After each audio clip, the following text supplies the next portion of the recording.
السلام علیکم۔ آج ہم امام حسین علیہ السلام کی زندگی کو محض ایک تاریخی واقعے کے طور پر نہیں بلکہ ایک علمی اور فکری ماڈل کے طور پر دیکھیں گے۔ ولادت سے شہادت تک کا یہ سفر دراصل انسانی شخصیت کے ارتقاء کا ایک ایسا کورس ہے جو قرآن، حدیث اور نفسیات کی روشنی میں آج بھی اتنا ہی متحرک ہے جتنا 1400 سال پہلے تھا۔ جب امام حسین علیہ السلام کی ولادت ہوئی تو یہ صرف ایک خوشی نہیں بلکہ ایک بڑے جشن کا آغاز تھا۔ حدیث میں آتا ہے کہ حسین علیہ السلام مجھ سے ہے اور میں حسین سے ہوں۔ سائنسی نقطہ نظر سے دیکھیں تو یہ سوشل ویژن سیٹ کرنے کی پہلی سیڑھی تھی۔ آپ علیہ السلام کی ولادت نے اس بات کی بنیاد رکھی کہ دین کا اصل مقصد اصلاح معاشرہ ہے۔ آپ علیہ السلام کی پوری زندگی ایک مسلسل کونسلنگ تھی۔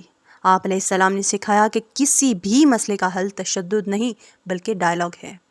یہ وہی سائنسی اصول ہے جسے آج ہم کانفلکٹ ریزولوشن یعنی تنازعات کا پرامن حل کہتے ہیں۔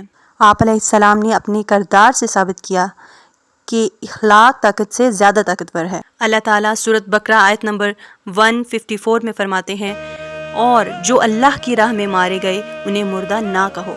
شہادت کا فلسفہ یہ ہے کہ آپ نے اپنی جان دے کر ایک ایسا نیریٹو یعنی نظریہ قائم کیا جو کبھی نہیں مٹ سکتا۔ یہ انفارمیشن پرماننس کی بہترین مثال ہے۔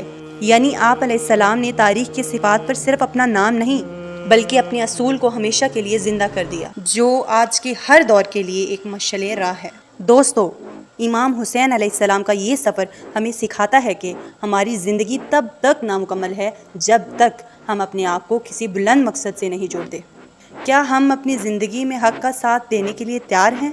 اللہ تعالی ہمیں ان کے نقش قدم پر چلنے کی توفیق دے اور ہمیں ایسا علم اور بصیرت عطا فرمائے جس سے ہم اپنے معاشرے میں مثبت تبدیلی لا سکیں۔ اپنا بہت سارا خیال رکھیے گا۔ اللہ حافظ۔